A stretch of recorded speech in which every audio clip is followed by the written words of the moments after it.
The blade pierced through flesh and bone with a sickening crunch. Lee Min's son gasped, his eyes widening as he stared at his brother's face, the face he'd trusted his entire life. Blood bubbled from his lips as he tried to speak, tried to understand why. "Brother," he choked out, one knee buckling beneath him. His sword, the legendary blade of the Seven Guardians, clattered against the frozen ground. Lee Min, whose smile was cold, devoid of the warmth that had always been there. "You were always father's favorite. The chosen one. The unburnt warrior." He twisted the blade deeper, and Min's son screamed. "But you're not chosen anymore." The Dark Lord emerged from the shadows, his arrows already nocked. 2 shots, precise, brutal. They found their home in Min's son's stomach, and the world tilted. He stumbled backward, armor weighing him down like chains. His feet found nothing but air as the cliff's edge crumbled beneath him. The fall seemed endless. Snow whipped past his face, mixing with his blood. The river below roared its welcome, dark and merciless. But as the water reached up to claim him, something else appeared, a swirling vortex of blue light, crackling with energy that tasted of lightning and possibility. The portal swallowed him whole.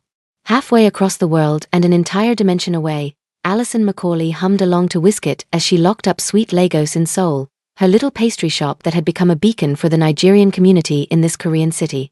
The evening air was crisp, Christmas lights already beginning to twinkle across the streets even though it was only early December. "Mrs. Allison. Mrs. Allison." A chorus of voices called out. 5 children from the local orphanage pressed their faces against the window, breath fogging the glass. She laughed, her dark skin glowing under the streetlights as she pushed the door back open. "You little rascals. I told you I'd bring the pastries tomorrow. But we wanted to say thank you now," the smallest one, Ji-woo, said in Korean, clutching a drawing.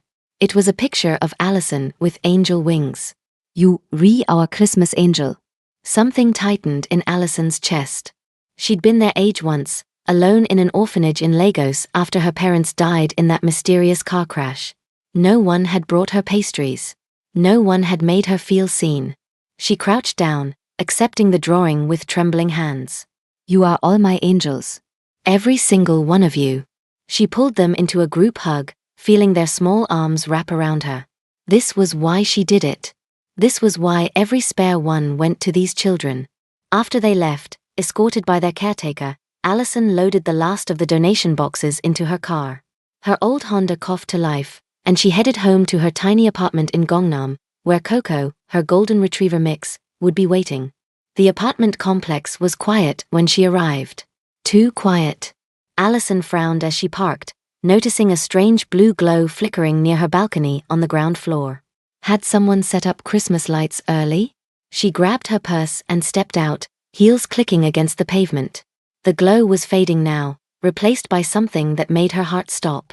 A crater. Right there in the small garden area near her unit. And in the center of it, a man. He was massive, dressed in what looked like ancient armor, the kind she'd seen in Korean historical dramas, but different. More intricate. More real. His long black hair was matted with blood, and his face, even in unconsciousness, was the most beautiful thing she'd ever seen. Strong jawline, full lips, skin pale as moonlight. "Sir?" Allison's voice came out strangled. She rushed forward, dropping to her knees beside him. Her fingers found his neck, searching for a pulse. Nothing. No. She pressed harder, trying different spots. His skin was cold. "Sir, can you hear me?" She looked around wildly. The complex seemed deserted. Where was everyone? Her neighbor, Mr. Park, usually smoked on his balcony around this time. "Help!" She screamed it this time. "Someone help me." A door opened 2 units down. Mr. Park emerged, cigarette dangling from his lips. His eyes went wide when he saw the scene. "What in the—" "Help me get him to my car. Please." Allison was already trying to lift the man, but he was impossibly heavy. The armor alone must have weighed a fortune. Mr. Park stubbed out his cigarette and hurried over. Together, they managed to haul the unconscious man into Allison's backseat. She didn't know why she was doing this, why she wasn't calling the police. Something in her gut told her this was different. This mattered. The drive to Seoul National University Hospital was a blur of red lights and prayers. Allison kept checking her rearview mirror, making sure the man was still there, that she hadn't imagined this entire thing. The emergency room exploded into controlled chaos when she burst through the doors, covered in his blood, screaming for help. Doctors and nurses swarmed, their faces shifting from professional calm to shocked confusion as they saw the armor. "What is this, a cosplay convention gone wrong?" One nurse muttered, struggling with the chest plate.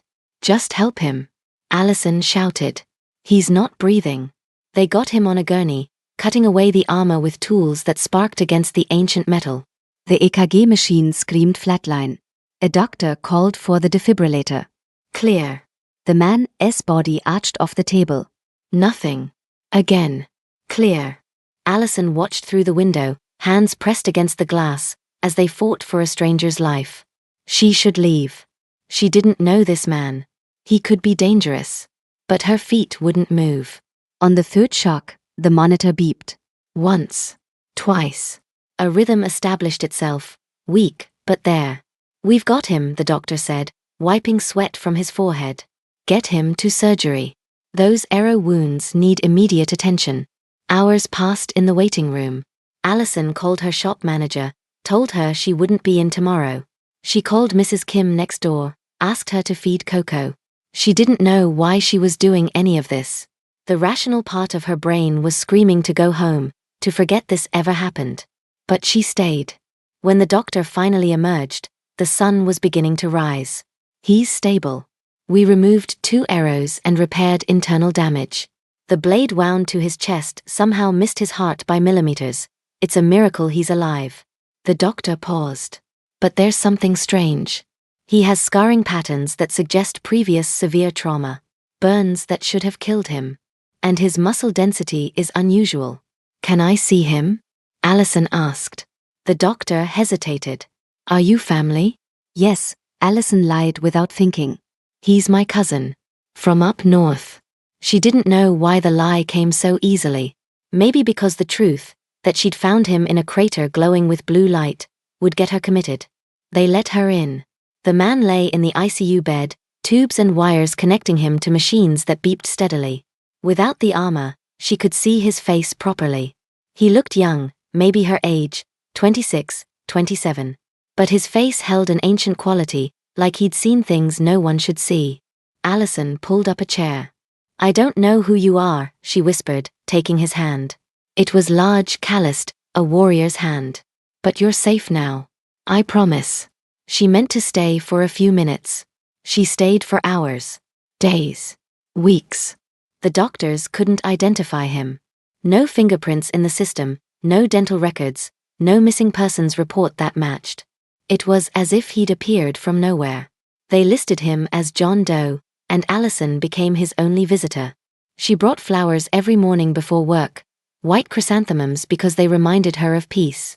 She read to him during lunch breaks, Korean romance novels at first, then stories about Lagos, about her childhood, about her dreams. "I always wanted to open a chain of bakeries," she told him one afternoon, 3 weeks in. "Not just in Seoul, but back home in Lagos too. Give jobs to people who need them. Feed people who are hungry." She laughed softly. "Sounds silly, right? But food is love." That's what my mother used to say before." She trailed off, squeezing his hand. You would have liked her. She was strong. Beautiful. She made the best puff-puff in all of Lagos. Tears pricked her eyes. "I miss her. I miss them both." The machines beeped their steady rhythm. Allison wiped her eyes and stood to leave. But as she reached the door, she heard it, a soft sound, barely a whisper. Her heart nearly stopped. She spun around, rushing back to the bed. "Hello? Can you hear me?" His eyelids fluttered. Once. Twice. Then they opened, revealing eyes that were dark as midnight, deep as oceans.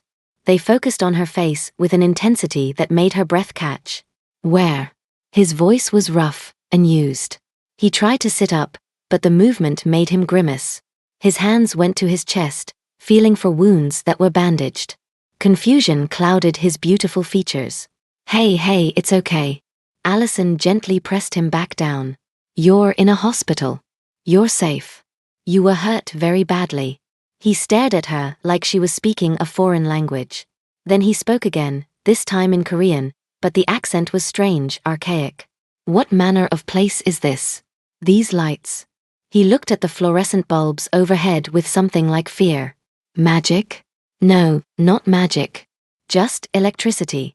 Allison pressed the call button for the nurse. What is your name?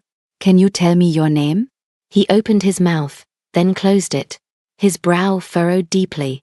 I don't. Panic flashed across his face. I don't know. I don't know my name.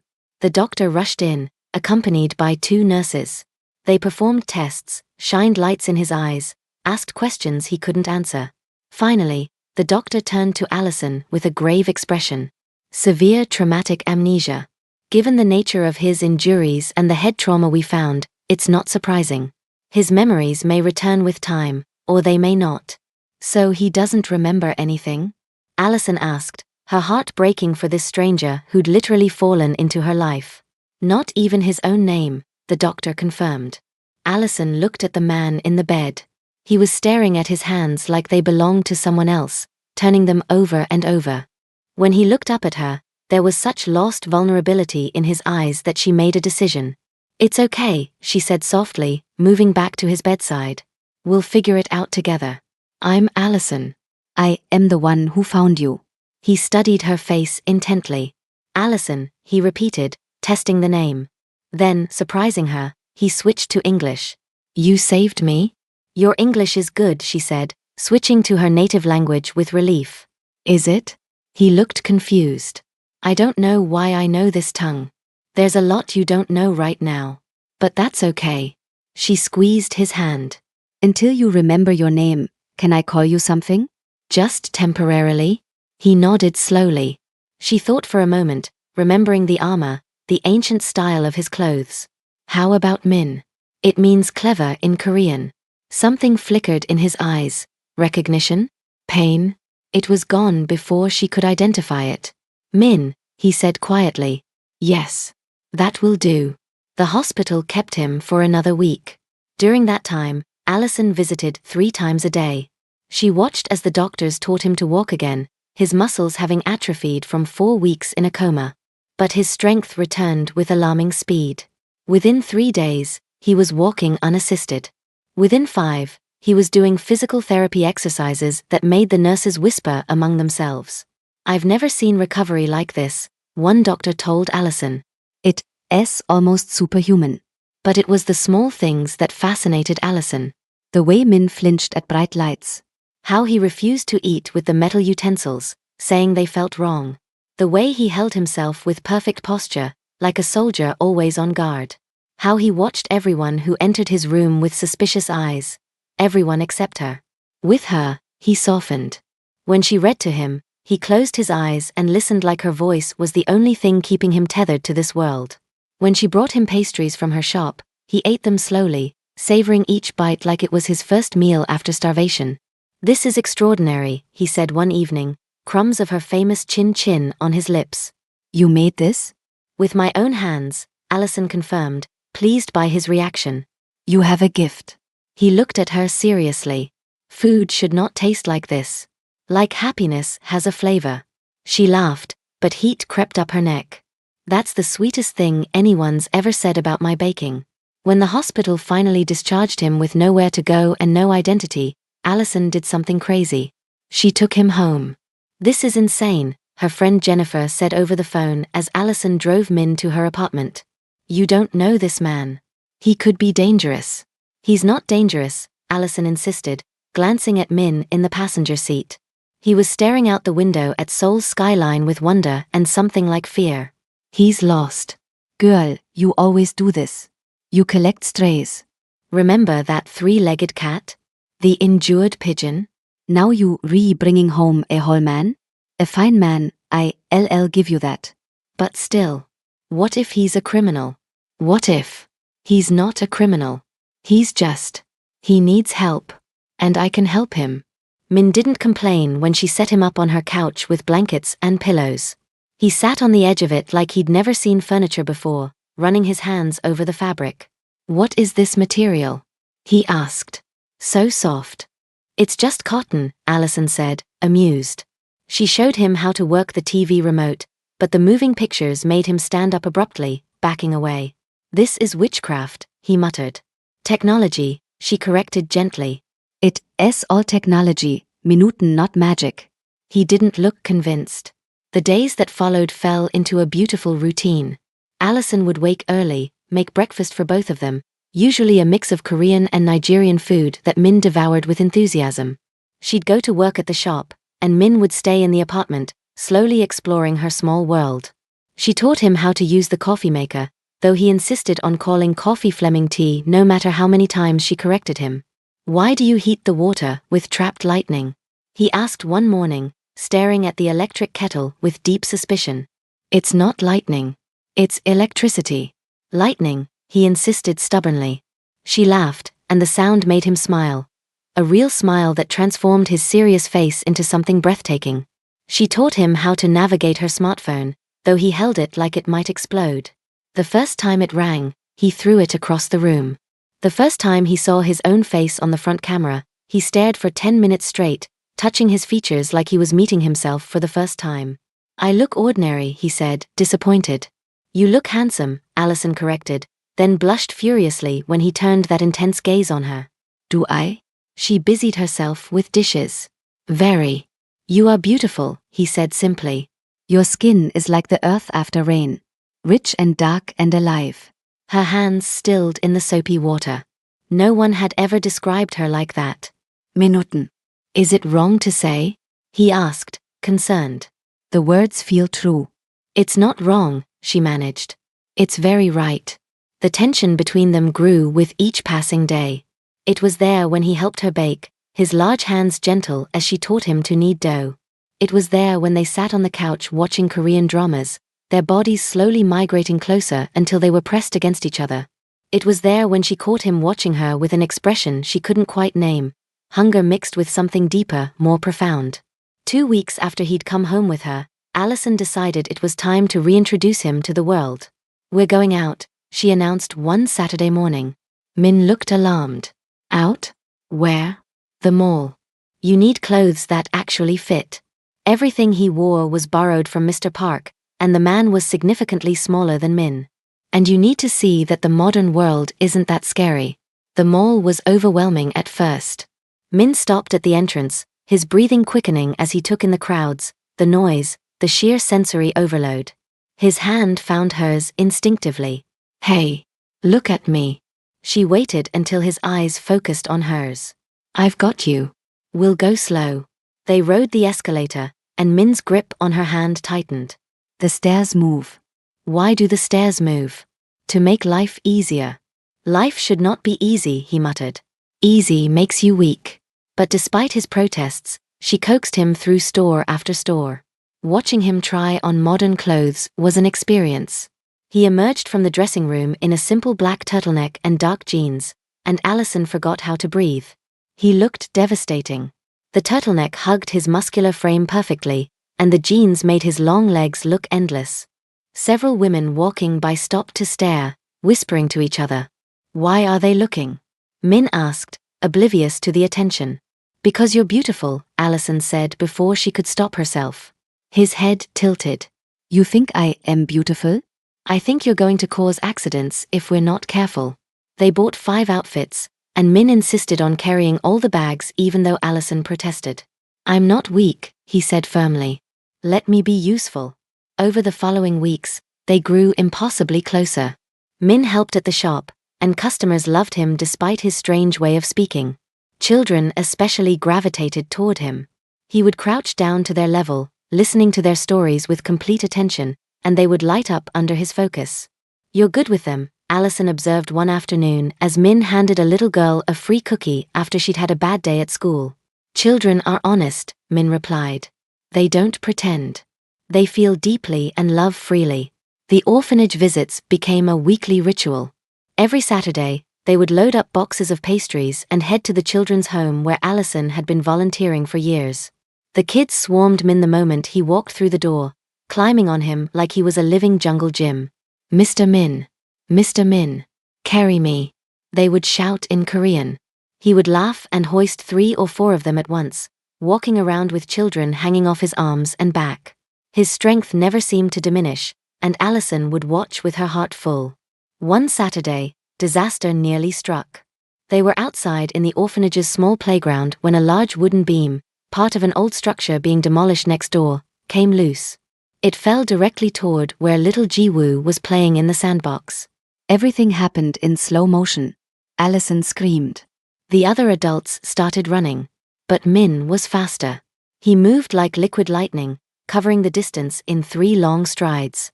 His hand shot up, catching the massive beam that must have weighed several hundred pounds. He held it suspended over Ji-woo's head with one arm, muscles barely straining, as casually as someone might hold an umbrella. The construction workers ran over, their faces pale. "How did you?" Min lowered the beam to the ground and scooped up Ji-woo, who had started crying from the shock. Haha, little one. "You're safe. I've got you." Later, as they drove home, Allison kept glancing at him. "That beam, Min. A normal person couldn't have done that." "I know." His hands tightened on his knees. "Sometimes I do things before I think about them. Like my body knows what to do even when my mind doesn't. It tells me you were someone important. Someone strong. Someone who protected people. Or someone who hurt them," Min said quietly. "No." She reached over and took his hand. "I don't believe that. The man who plays with orphans and cries at sad movies is not someone who hurts people." Min brought her hand to his lips. "You have too much faith in me. I have exactly the right amount." As December deepened and Christmas approached, Seoul transformed into a winter wonderland. Allison took Min to see the lights at Cheonggyecheon Stream, where thousands of LED displays created a glowing paradise. He stood transfixed, watching the lights reflect off the water. "It's beautiful," he breathed. "Like stars have fallen to earth." They walked hand in hand, stopping at vendor stalls to try hotteok and bungeopang. Min loved the sweet treats, savoring each bite with such pleasure that Allison found herself watching him more than the lights. "What?" he asked, catching her staring. "Nothing. Just thinking about how lucky I am." He stopped walking, pulling her close. Around them, couples passed by, families laughed, children ran with light sticks. But in that moment, it was just the 2 of them. "I'm the lucky one," Min said. "Whatever life I had before, it brought me to you. And that makes every moment of pain worth it." They kissed under the lights, and Allison felt something shift in her chest. This wasn't just attraction anymore. This was love. She was in love with this mysterious man who had fallen from the sky into her life. That night, they made love for the first time. It was tender and desperate and perfect. Min touched her with reverence, like she was something sacred. When he whispered her name in the darkness, it sounded like a prayer. When they finally came together, bodies and hearts aligned, Allison knew she would never be the same. Afterward, as they lay tangled together, Min's hand rested on her stomach. "I had a dream last night," he said quietly. "I was in a grand palace made of stone and wood. Snow was falling. And a man who looked like me but older was telling me about duty and honor and sacrifice." "Do you think it was a memory?" Allison asked. "I don't know. Maybe." He was quiet for a moment. "Sometimes I wonder if I should try harder to remember. What if I have a family somewhere? What if remembering means losing this?" "Then don't remember," Allison said fiercely. "Stay here. Stay with me." Is that selfish of us? I don't care if it is. December 23rd arrived with fresh snow. Allison woke feeling slightly nauseous, which she attributed to the rich food they'd eaten at the Christmas party at her shop the night before. But when the nausea persisted, her neighbor Mrs. Kim gave her a knowing look. "Dear, when was your last cycle?" the older woman asked gently. Allison froze. She counted back in her head. 6 weeks. Almost 7. Her hand went to her stomach instinctively. "Oh my God," she whispered. Mrs. Kim patted her hand. "Go buy a test. And Allison? That man of yours will be thrilled. I see how he looks at the children." The pregnancy test sat on her bathroom counter for 3 minutes that felt like 3 hours. Min was out getting groceries, giving her time alone. When she finally looked at the result, tears sprang to her eyes. Positive. She was pregnant. She was going to have Min's baby. A baby with a man who didn't even know his own name. But beneath the practical concerns, joy bubbled up. She was going to be a mother. Min was going to be a father. They were going to be a family. She decided to tell him on Christmas Eve, the next day. It would be perfect, their own little Christmas miracle. That evening, Min took her to the Christmas market in Myeongdong. The streets were packed with people, the air filled with the scent of roasted chestnuts and cinnamon. Vendors sold handmade crafts, couples took selfies under enormous Christmas trees, and carolers sang in Korean and English. Min bought her a simple silver necklace at one of the stalls. To remember this night, he explained, fastening it around her neck. His hands lingered on her shoulders. Allison, I don't remember my past. I may never remember. But I know my future, and I want you in it. Min, I have something to tell you, Allison interrupted, unable to wait another second. I was going to wait until tomorrow, but I can't. I am. She never got to finish. The temperature dropped suddenly, unnaturally. Their breath came out in visible puffs. The crowd around them seemed to slow, then freeze entirely. People stood like statues, mid-laugh, mid-step, mid-word. What is happening? Allison's voice came out strangled. Min's entire body had gone rigid. His head turned slowly, scanning the crowd. Something is wrong. We need to leave. Now. Min, what? They emerged from the shadows between the frozen people. 6 men dressed in black, but as they moved closer, Allison could see their clothing wasn't modern. It was armor, similar to what Min had worn when she found him. They carried swords strapped to their backs, and their faces were covered with dark masks. Lee Min's son, one of them said in ancient Korean. The prince who refused to die. Min pushed Allison behind him, his body shifting into a fighting stance that looked as natural as breathing. Who are you? What do you want? We serve the true king, another said. Your brother sends his regards. Brother. The word hit Allison like a physical blow. Min had a brother. He had a name, Lee Min's son. He was a prince. I don't know what you're talking about, Min said, but his voice was uncertain. Don't you? The first man pulled out his sword. Your brother has been very patient, waiting for you to remember. But his advisors have seen the future. They've seen the heir you'll create, the one who will destroy everything he's built. Heir. Allison's hand went to her stomach instinctively. The men's eyes tracked the movement. There, one hissed. The woman carries it. No. Min roared. He moved, fast, impossibly fast. His hand shot out and caught the first attacker's wrist, twisting it with a sickening crack. The sword clattered to the ground, and Min snatched it up. The moment his fingers closed around the hilt, everything changed. His eyes went wide, then distant. Memories flooded back. She could see it happening in real time. His face twisted with pain, with recognition, with rage. I remember, he gasped. I remember everything. The other 5 men attacked at once. Min moved like water, like wind, like nothing Allison had ever seen. The sword in his hand became an extension of his body. He parried, struck, spun, each movement precise and deadly. Within seconds, 4 men were on the ground, unconscious or groaning in pain. The remaining 2 backed away, but not in retreat. They were looking past Min, behind him. Allison turned and felt her heart stop. A portal, the same swirling blue light she'd seen that first night, had opened in the middle of the market. And stepping through it was a man who looked exactly like Min, but older, crueler. His smile was all sharp edges. Hello, little brother, Lee Min who said. I should have made sure you were dead. Min positioned himself between his brother and Allison, sword raised. Lee Min Ho. You traitor. You drove a blade through my heart. And yet here you stand. Always so hard to kill, Min's son. The unburnt warrior. The chosen one. He sneered the titles. Father's favorite. Do you know how exhausting it was, living in your shadow? So you tried to kill me. And I'll finish the job. But first. His eyes slid to Allison. My advisors tell me you've been busy. An heir. How touching.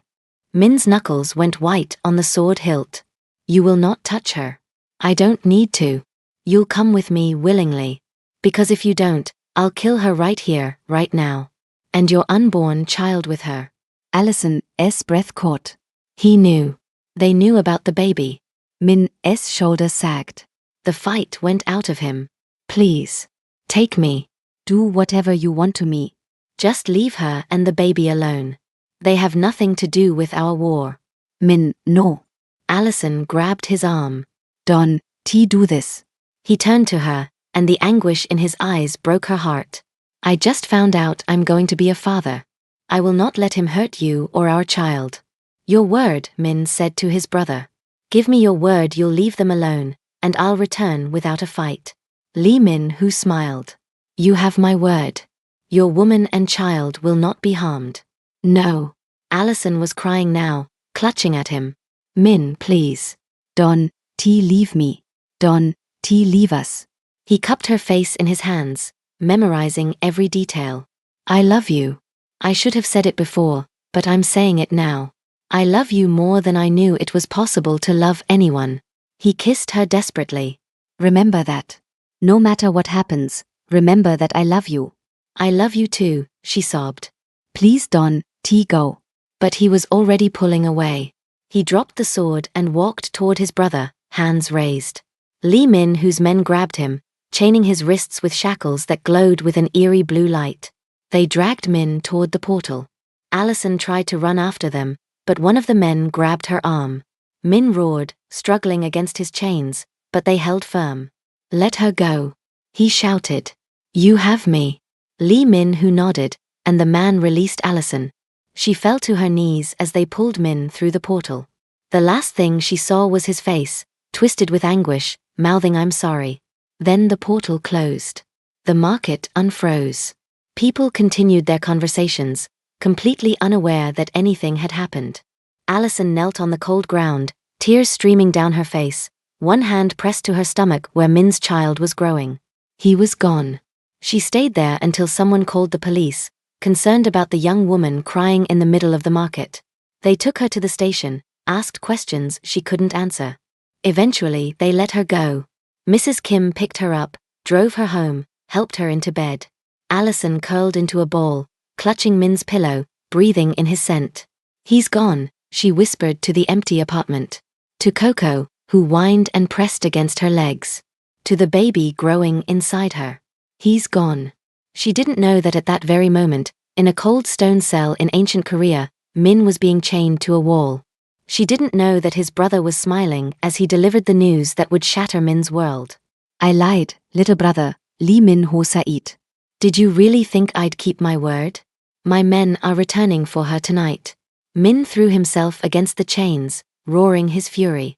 I'll kill you. You'll do nothing. You powerless here. That night, as Allison finally fell into exhausted sleep, shadows gathered outside her apartment. The portal opened silently in her living room. Armed men stepped through. Allison woke to hands grabbing her, a cloth pressed over her mouth. She fought, but there were too many. The last thing she saw before darkness claimed her was Coco barking frantically.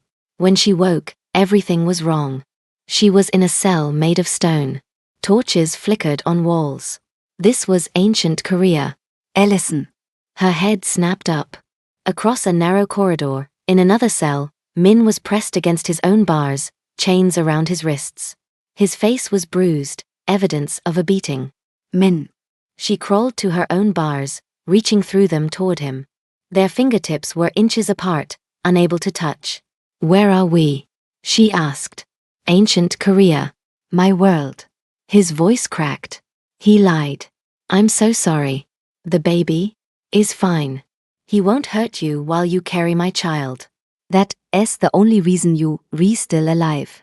They stayed like that, reaching for each other across the impossible distance, until footsteps echoed in the corridor. Lee Min-hoo appeared, flanked by guards. How touching, he said, crouching down to Allison's level. Your child will be born here, girl. And when it is, I'll decide whether it lives or dies. You a monster, Allison spat. I'm a king, he corrected. And kings do what they must to protect their throne. He stood and walked toward Min's cell. You cost me everything when you were born. Father's love. The people's respect. My rightful place. Now you, watch as I take everything from you. Min's eyes burned with fury. If you touch her, if you touch our child, I will end you. Brother or not, I will tear you apart with my bare hands. Bold words from a man in chains. Lee Min Ho Lauket. But you always were the dramatic one. He turned to leave, then paused. Oh, and Min-san? Your little peasant girlfriend is quite beautiful. Perhaps when the child is born, I'll keep her as a... Don't. Min's voice was deadly quiet. Don't finish that sentence if you value your life. Lee Min, whose smile widened. There's the warrior I remember. Sleep well, brother.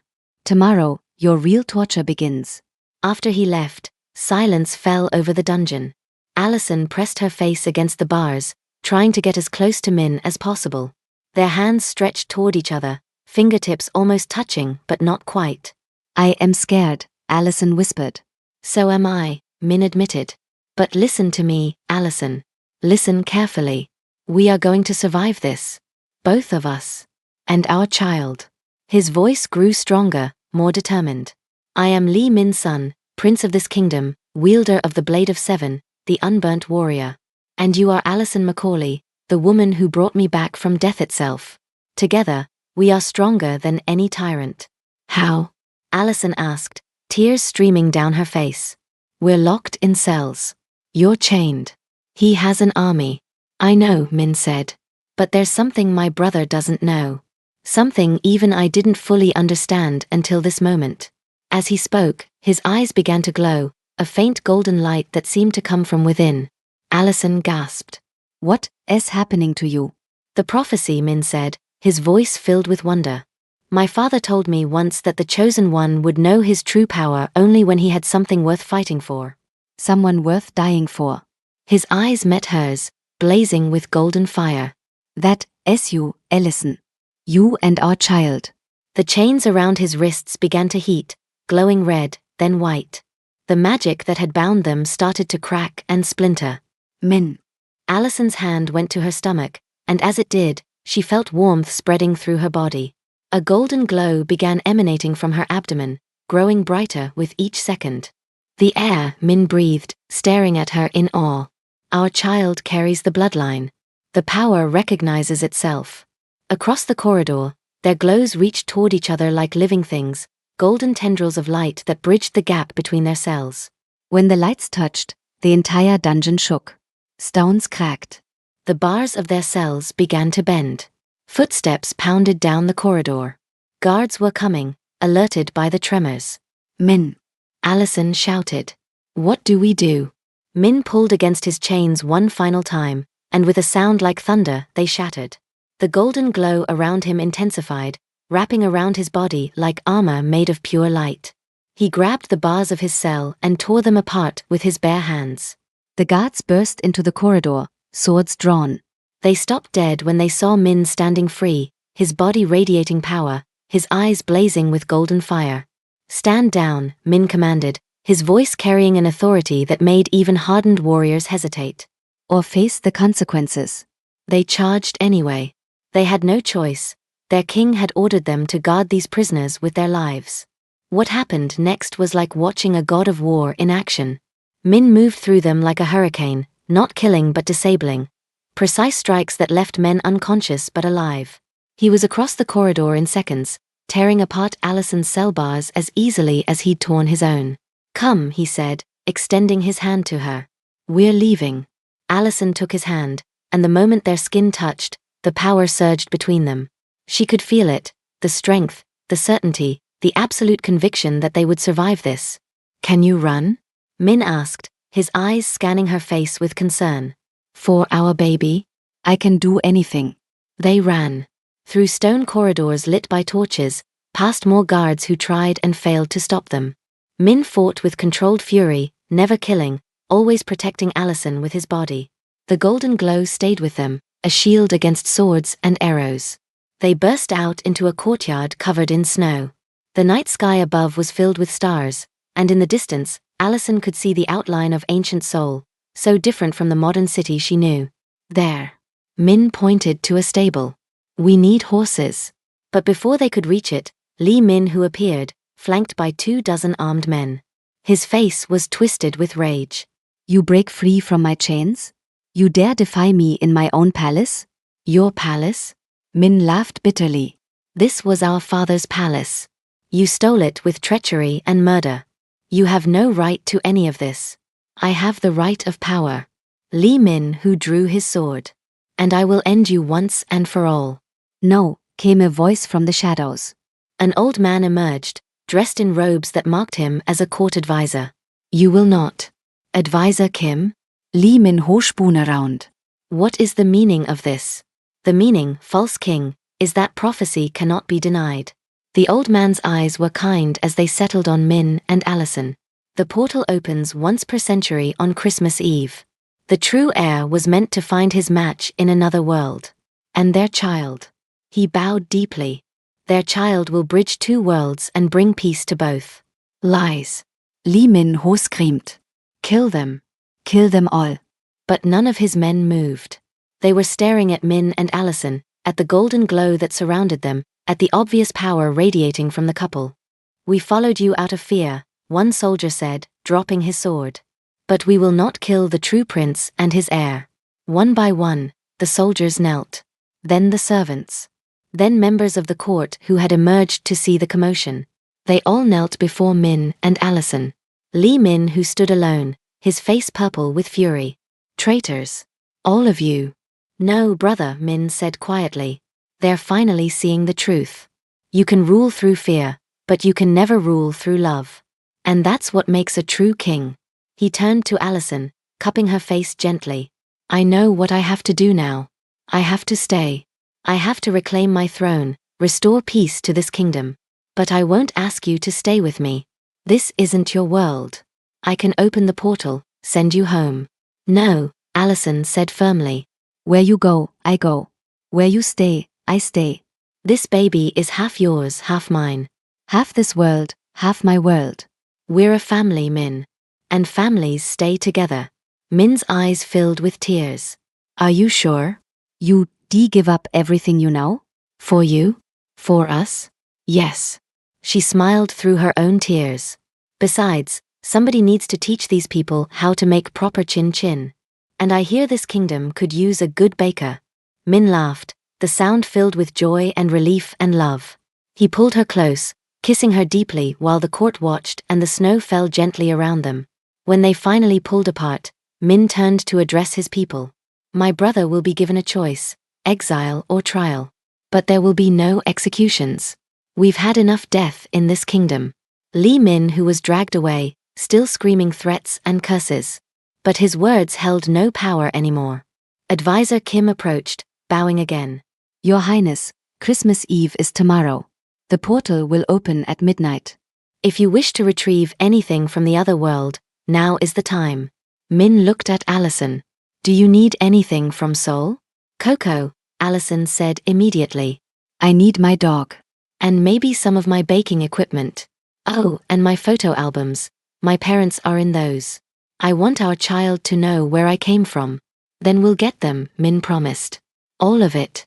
That night, as they stood in what would become their chambers, a beautiful room with heated floors and silk curtains, Allison finally felt safe enough to let herself believe it. They'd made it. They'd survived. Mrs. Kim is going to be so confused when she finds the apartment empty, Allison said, laughing weakly.